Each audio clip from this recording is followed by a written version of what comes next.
Nuestros soldados. Programa dirigido por el coronel del Ejército del Aire, Ángel Gómez de Ágreda. Una visión cercana a nuestras Fuerzas Armadas en masqueunaradio.com.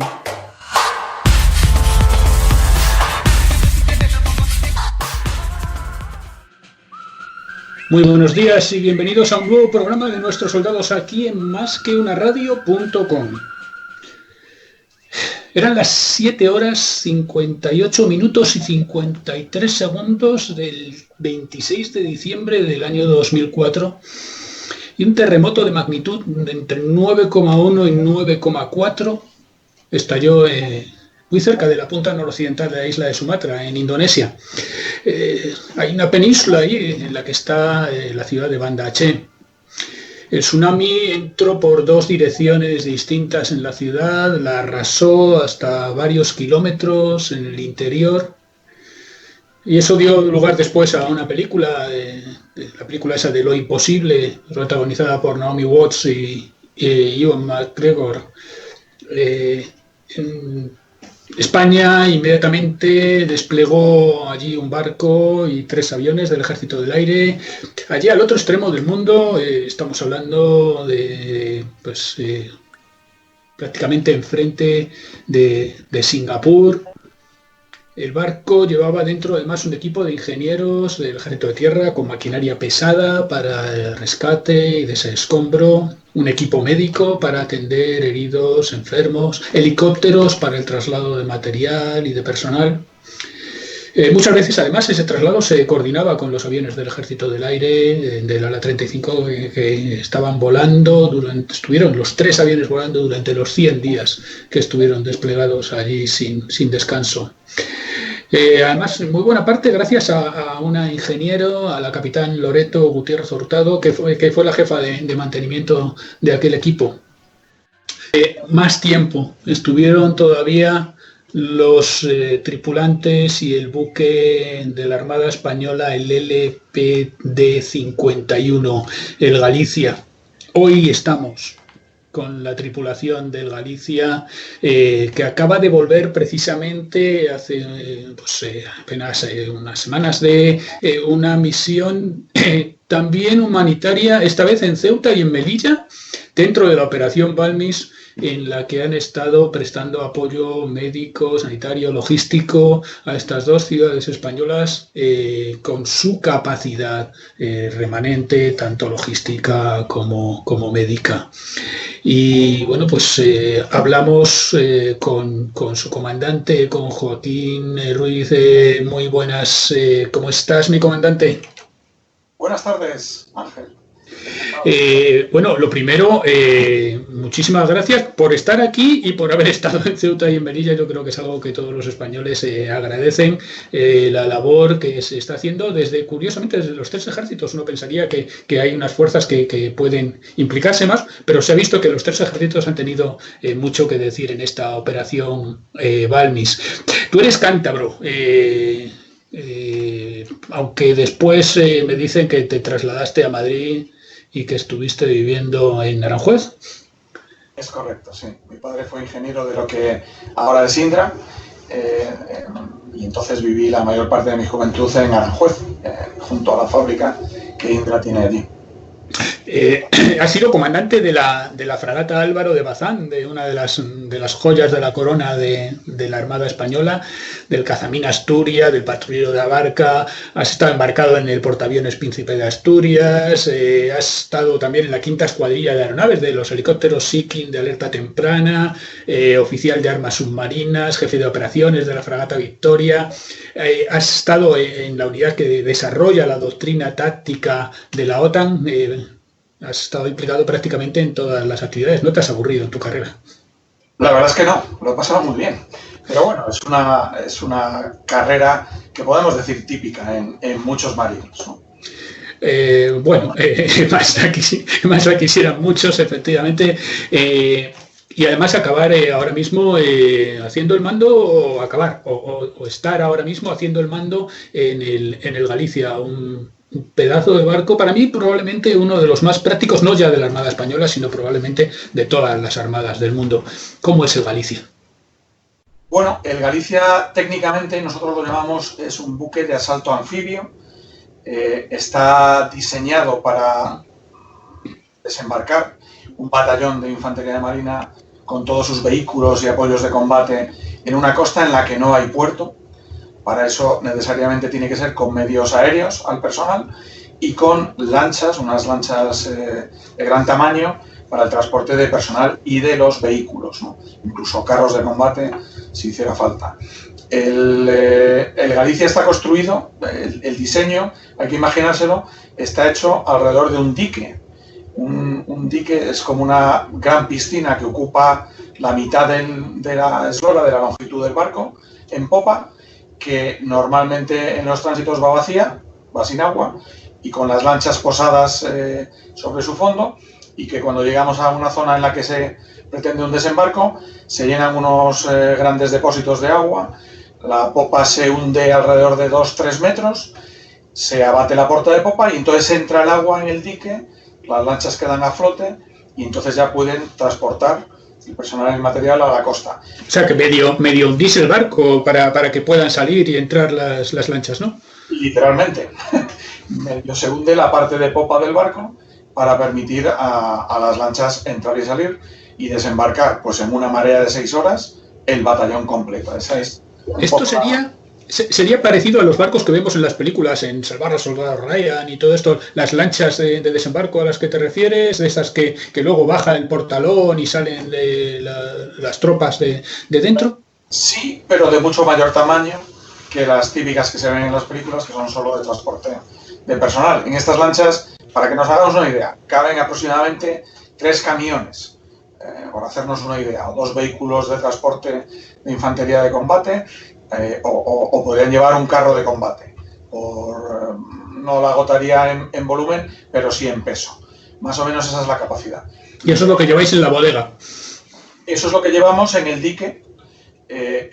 Digamos, la mitad del barco se dedica a dique, la otra mitad a espacio de aparcamiento de vehículos y por encima de esos 2 espacios llevamos la cubierta de vuelo que permite el despegue y aterrizaje de 2 helicópteros simultáneamente y un hangar en el que caben hasta 6 helicópteros. Eso es un poco el barco, como digo, diseñado para una operación anfibia de combate, pero cuyas capacidades también tienen la posibilidad de un doble uso, entre comillas, civil o de apoyo a civiles en asistencia humanitaria, que es lo que le permitió pues acudir cuando fue el huracán Mitch, ya quizás no lo recordamos, en el año 99, y en el 2005 a los meses posteriores al tsunami de Indonesia. El Castilla, que es un buque gemelo al Galicia, estuvo también asistiendo en el terremoto de Haití. Y bueno, y es lo que, digamos, esas capacidades adicionales son las que nos han permitido aportar, pues, en fin, ese apoyo que hemos hecho en la operación Balmis.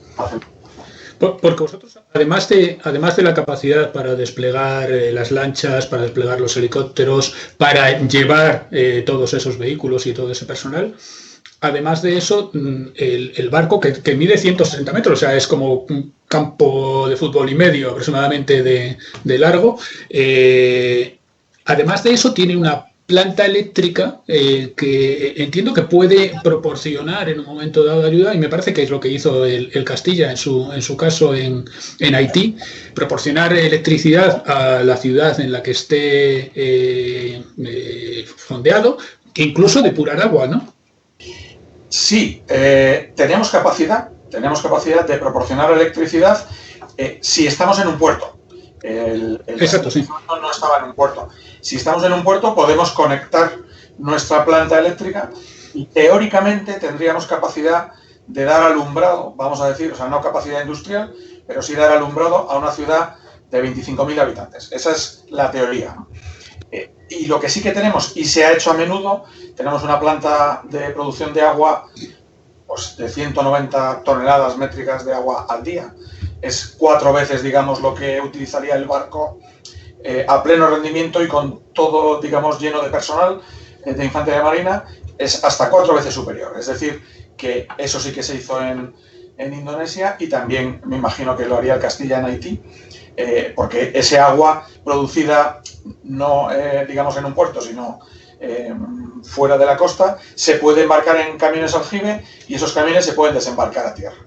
Esa capacidad sí que es muy importante. O sea, sería desalando agua marina y después potabilizándola. Exactamente.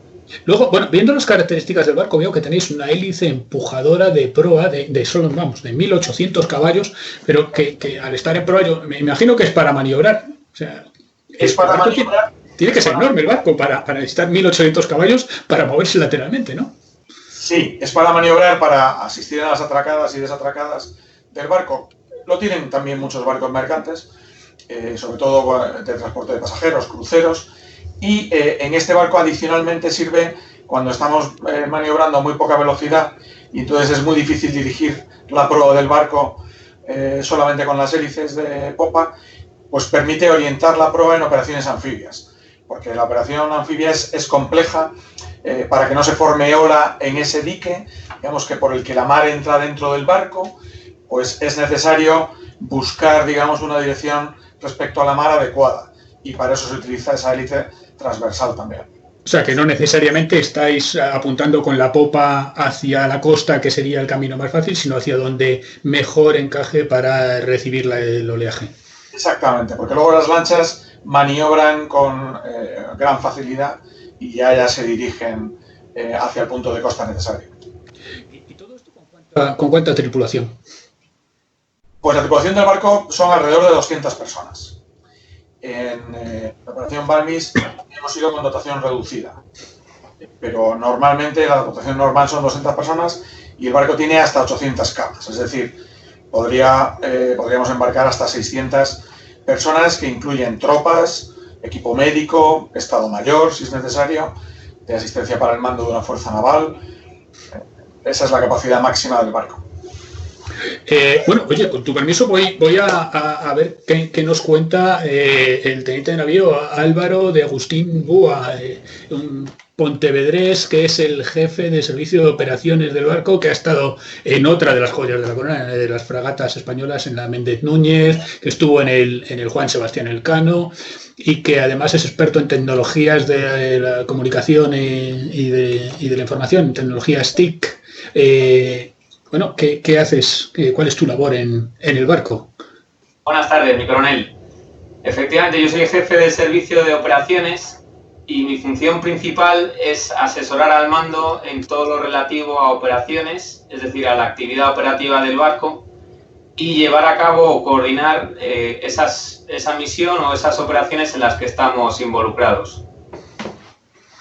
Me contabas que eres el que tiene que distribuir los turnos de trabajo, digamos así, de toda la tripulación.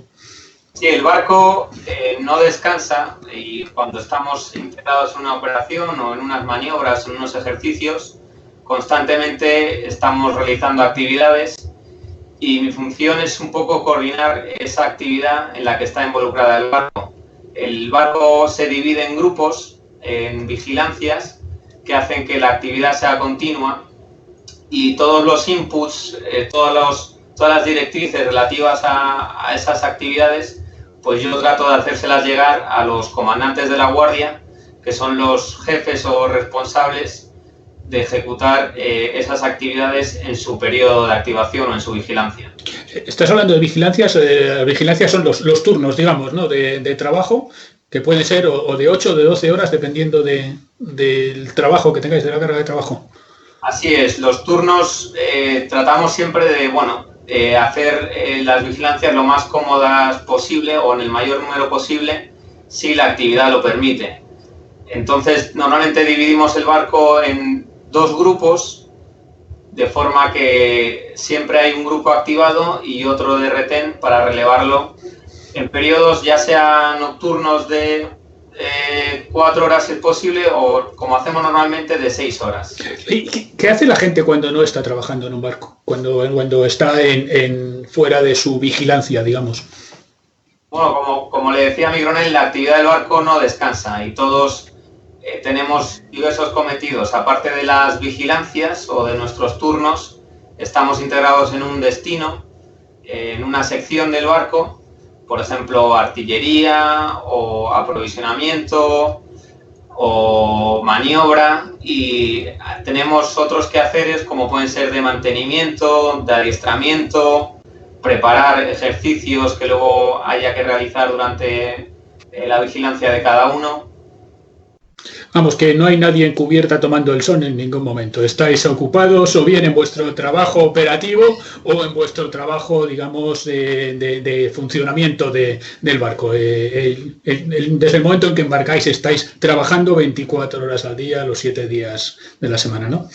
Sí, coronel, la actividad en un barco es intensa y el poco tiempo libre que tenemos normalmente lo empleamos en descansar, en contactar con la familia, en mantener el enlace con la familia, y la verdad que tomar el sol lo dejamos para cuando nos vamos de crucero al llegar de navegar y cogernos el permiso. Ya me extrañaría que después de estar todo el día en un barco os quedaran todavía ganas de iros de crucero después. Bueno, los contactos con la familia además dependerán de ti como oficial TIC, ¿no? Como oficial de comunicaciones, también tendrás digamos, la responsabilidad de llevar eso. Y no solamente para los contactos con la familia, porque también podéis ejercer como buque de mando, ¿no? de una fuerza anfibia, y por lo tanto me imagino que necesitáis unas comunicaciones potentes para poder hacer esa labor. Así es, tenemos terminales de comunicación satélite que facilitan esa función de comunicación permanente en la mar. Yo efectivamente soy responsable de esa capacidad. No obstante, yo no le aviso a cada uno de cuándo tiene que llamar a su madre porque es su cumpleaños o de que feliciten a sus madres el Día de la Madre. Pongo los medios y cada uno, pues, cuando puede, contacta con casa. Veo que habéis estado, el barco ha estado en bastantes operaciones, tanto en la antigua Yugoslavia, en Irak, en la Operación Atalanta, en la lucha contra la piratería desde Djibouti, ¿no? en el Índico, y también en operaciones contra la lucha contra catástrofes naturales o para mitigar los efectos de catástrofes naturales. Hemos hablado ya del huracán Mitch, nos ha dicho el comandante. Empezamos hablando de la operación Respuesta Solidaria del tsunami de Indonesia, pero también estuvisteis implicados en el Prestige, ¿no? En el caso del Prestige. El barco tiene muchas posibilidades, tiene muchas capacidades, y por ello ha colaborado siempre que se ha necesitado, se ha requerido. En el caso concreto de Melilla, ¿qué habéis estado haciendo? En Melilla, nuestra misión principal fue de presencia y transmitir tranquilidad a la población. Si bien es cierto que también aportamos apoyo logístico, apoyo de transporte o alojamiento si fuera necesario, y a bordo embarcamos un equipo de desinfección que, una vez atracados en puerto, tanto en el puerto de Melilla como en Ceuta, llevaron a cabo actividades de desinfección en zonas críticas. Mi comandante, la misión está en la operación Balmis, que ha sido vuestra operación principal y que seguís activados en la operación Balmis, entiendo.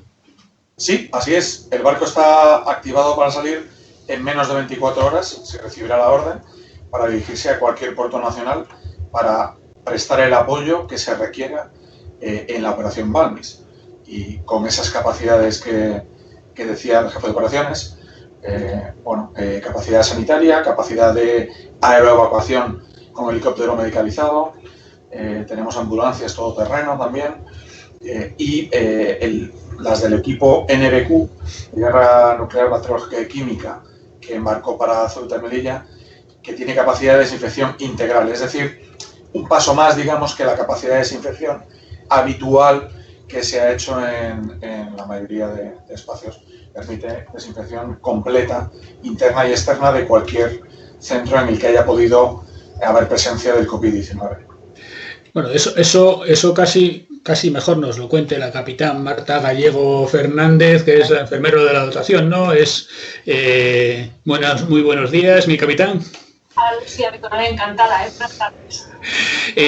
Bueno, eres diplomado universitario de enfermería, has estado trabajando en hospital, por la Alfonso X el Sabio, has estado trabajando en hospitales como el Hospital Universitario de Montepríncipe, el Hospital de Gregorio Marañón, has estado embarcada también en otros buques como por ejemplo el Malaspina.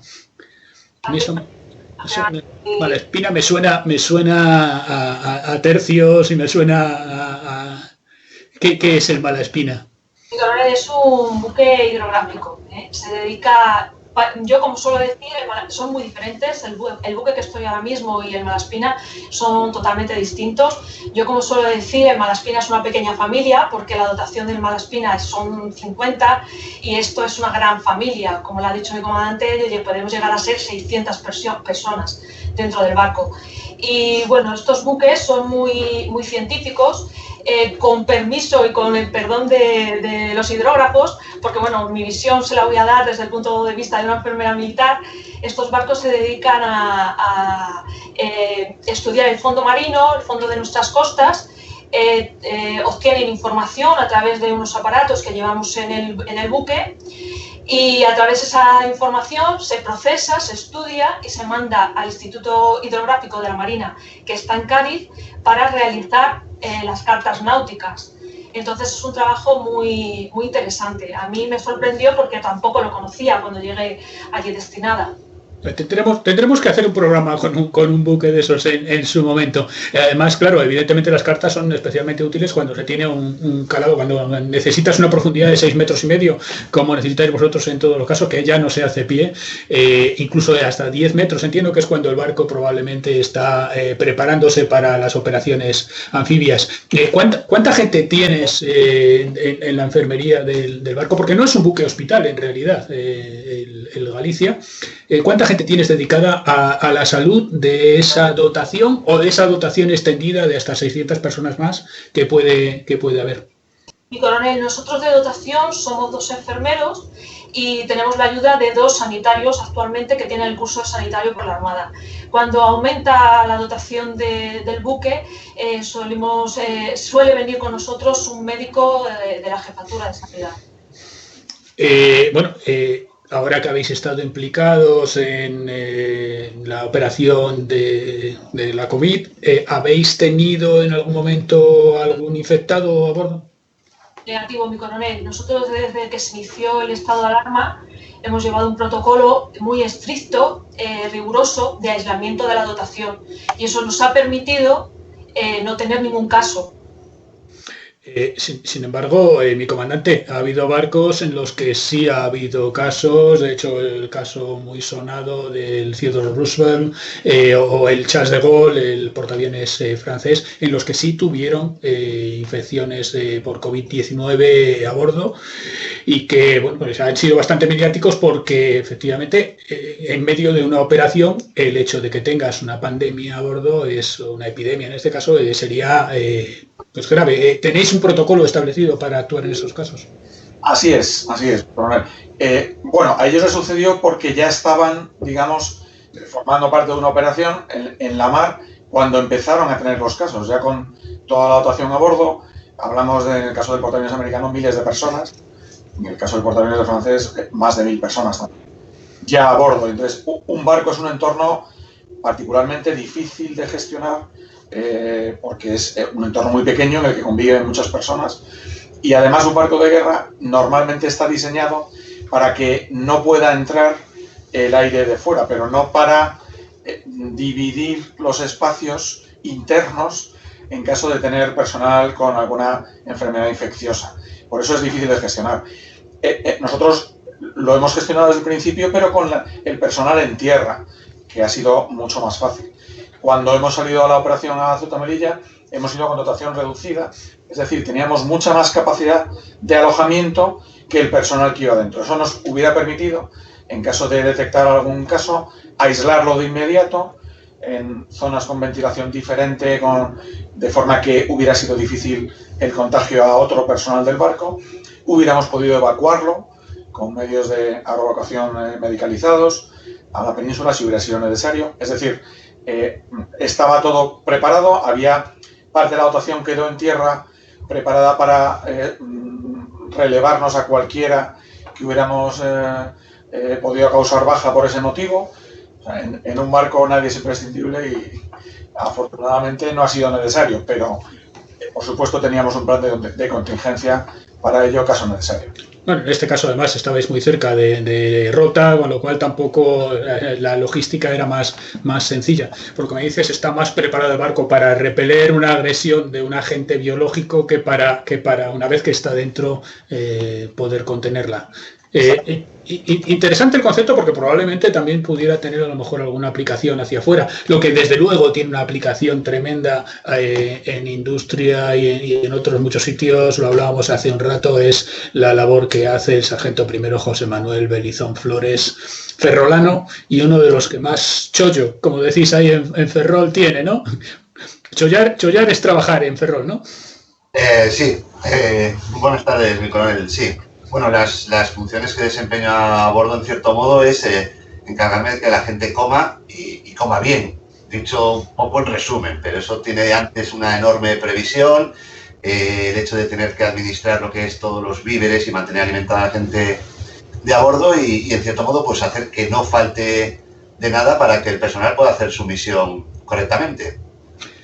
Claro, eso implica pensar con mucha antelación qué es lo que vas a comprar, dónde lo vas a comprar, en qué puertos vas a parar, en qué orden lo colocas, ¿no? En la despensa también para poder ir sacándolo. O sea, en tu labor no empieza el día que embarcáis, sino mucho antes.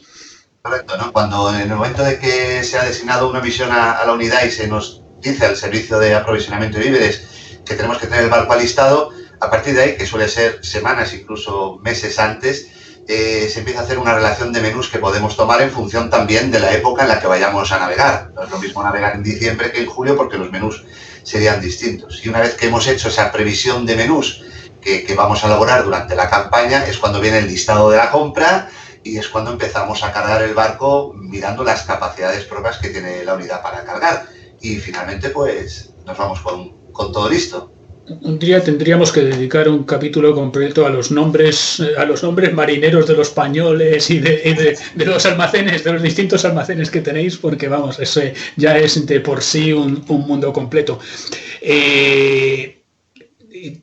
Tu jefa, digamos, natural, entonces debe ser la teniente de intendencia María Rosario Garzón San Pedro. Muy buenos días. Muy buenos días, mi coronel. ¿Qué tal estás? María Rosario es licenciada en Dirección y Administración de Empresas por la Universidad de Granada, tiene un MBA en Finanzas Internacionales por la Universidad de Leeds, con honores, un máster en Economía por la Universidad de Granada también, y estaba ya con la tesis doctoral entregada en Economía Aplicada. Nos ha parado un poco ahora el tema de las tesis, ¿no? Sí, toda esta situación nos retrasa mucho, la verdad. Pero bueno, ahí seguimos, no lo dejamos. No, pero desde luego la experiencia tiene que estar siendo tremendamente interesante. La experiencia de estar en esta operación ha sido increíble. ¿Cuáles son tus funciones a bordo? Porque me da a mí que el sargento primero se apaña bastante bien con la parte de aprovisionamiento, o sea que hay poca supervisión tendrás. ¿Qué más haces a bordo? El aprovisionamiento también forma parte de los repuestos, es decir, la gestión de repuestos y la gestión de la configuración del barco. Al final no nos podemos olvidar que estamos muchísimo tiempo en mitad del mar y que se nos rompen las cosas, porque al final las cosas se rompen o simplemente hay que hacerle mantenimiento. Y todo ese material, todos esos repuestos tienen que estar en nuestros pañoles y tiene que estar previsto que lo tengamos, la sustitución, eso también es mi parte de trabajo. Y además, como segunda borda, sería la habitabilidad. Tenemos la parte de que comemos todos los días, está la parte de que dormimos, hay que lavar la ropa, tenemos barberos también en nuestro barco. Nosotros somos como una pequeña ciudad en movimiento. Entonces, ¿cuál de las dos habría sido en 2005 la responsable de que me metieran cuando estuve en el Galicia, allí en Indonesia, en el camarote de infecciosos? ¿Responsabilidad tuya como habitabilidad o...? Solamente yo. Yo soy la gobernanta de este hotel. Vale. No, porque efectivamente me tocó pasar una noche allí en el camarote de infecciosos. Estuve comodísimo y me trataron de maravilla, pero bueno, ya el nombre me daba pues cierta prevención, ¿no? Menos mal que no acababais de pasar precisamente por una de estas operaciones de desinfección. Tú has estado también implicada en las operaciones de desinfección. ¿Qué habéis hecho en Ceuta de particular, de específico? Como PIO del barco, sí que he estado muy cerca de las operaciones. PIO es la Public Information Officer, la oficial de información pública, las relaciones públicas del barco, ¿no? Sí, no tanto relaciones públicas en el sentido de que se usa en la calle, pero más en contacto con los medios. Es decir, intentas atenderlos, responder sus preguntas, porque los medios no suelen conocer los barcos y les interesa mucho la vida que llevamos, cómo nos organizamos, les llama mucho la atención que tengamos panadería, que tengamos aquí nuestros peluqueros. Y particularmente para esta operación, para la operación Balmis, estaban muy interesados en saber qué capacidades podíamos aportar y cuál era el personal que iba a bordo, tipo a nivel hospitalario, cuántos médicos, cuántas enfermeras, si tenéis odontólogos, si tenéis... El trabajo de PIO en esta operación ha sido más enfocado a eso, que la gente conociera lo que podíamos hacer y transmitir el trabajo que se estaba haciendo, porque nos lo demandaban los medios, estaban muy deseosos de que le enviáramos fotos, de que le enviáramos la documentación, grabaciones de cómo eran las desinfecciones integrales estas que estábamos haciendo. Ha sido, la verdad, una labor de interacción muy interesante.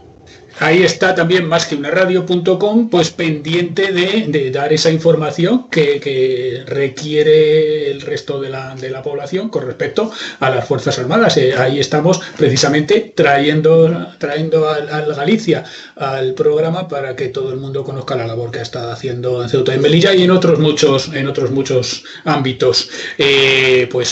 Muchísimas gracias, mi comandante. ¿Qué planes tenéis ahora? Porque me dices que estáis activados con Balmis, pero si mañana os llaman de Rota o esta tarde y os dicen que tenéis que salir corriendo para cualquier otro sitio, me imagino que también estáis activados para eso con tanta o más razón. Sí, por supuesto. El barco está en un periodo de alta disponibilidad que llamamos nosotros, en el que habitualmente suele estar 2 años, en el que estamos listos para cualquier operación que se demande. Ahora en particular, además, estamos alistados para salir en menos de 24 horas, es el compromiso del barco, a cualquier puerto nacional, en principio, para asistir en la operación. Y no tenemos fecha de finalización de la operación, es cuando, todo el tiempo que se demande y hasta cuando sea necesario. Así que de momento nos mantendremos, no tenemos más horizonte que ese, mantener el barco alistado, mantener a la dotación con ese protocolo estricto para evitar contagios y para evitar, digamos, que disminuyan las capacidades del barco disponibles, y más adelante, pues como mínimo hasta final de año, estaremos en alta disponibilidad para lo que se nos requiera. Pues muchísimas gracias, mi comandante, muchísimas gracias a tu tripulación también. Ya digo, por la entrevista, pero sobre todo también por la labor que habéis estado haciendo, no solamente estas semanas, sino a lo largo ya de muchos años. Juan se lanzó en paracaídas, fue capturado, llevado a prisión y a su regreso a Argentina daba conferencias relatando su odisea y lo que aprendió en prisión. Un día estaba en un restaurante y un hombre le saludó y le dijo: «Hola, ¿es usted Juan, el que era piloto en Malvinas y fue derribado?». Dijo: «¿Y usted cómo sabe eso?», le preguntó Juan. El hombre respondió: «Pues porque yo plegaba su paracaídas y al parecer funcionó bien, ¿verdad?». Pues Juan casi se ahogó de la sorpresa y con mucha gratitud le respondió: «Claro que funcionó, si no hubiera funcionado no estaría aquí hoy». Estando Juan solo esa noche no pudo dormir meditando, se preguntaba cuántas veces vio en la base a ese hombre y nunca le dijo buenos días, porque él era un arrogante piloto y ese hombre era solamente un humilde marinero. Pensó también en las horas que ese marinero pasaba enrollando los paracaídas de los pilotos, teniendo en sus manos lo que salvaría la vida a alguien que no conocía. Ahora Juan comienza siempre sus conferencias preguntándole a la audiencia: ¿quién plegó hoy su paracaídas? Porque todos tenemos a alguien cuyo trabajo es importante para nosotros y para que podamos salir adelante. Todos necesitamos muchos paracaídas en un día. Uno físico, uno emocional, uno mental, uno espiritual. A veces en los desafíos que la vida nos lanza a diario perdemos la vista de lo que es verdaderamente importante y de las personas que nos salvan en el momento oportuno sin que se lo pidamos. A veces dejamos de saludar, dejamos de dar las gracias, dejamos de felicitar a alguien por su trabajo. Hoy, esta semana, este año, cada día, intentemos darnos cuenta quién pliega nuestro paracaídas. En tu casa, en tu familia, con tus amigos, en tu país. Y intenta recordar y reforzar también lo positivo de aquellos que pliegan nuestros paracaídas en este día y en el día siguiente. Por eso hoy desde aquí queremos dar las gracias a la Armada, a las Fuerzas Armadas, a las fuerzas y cuerpos de seguridad, a médicos, sanitarios, a los panaderos, a todos aquellos que nos han estado plegando el paracaídas durante estas semanas, estos meses de confinamiento y de pandemia. Muchísimas gracias a Galicia, muchísimas gracias a todos, muchísimas gracias a los oyentes y volvemos dentro de 15 días aquí en Nuestros Soldados en másqueunaradio.com. Nuestros Soldados. Programa dirigido por el coronel del Ejército del Aire, Ángel Gómez de Ágreda. Una visión cercana a nuestras Fuerzas Armadas en másqueunaradio.com.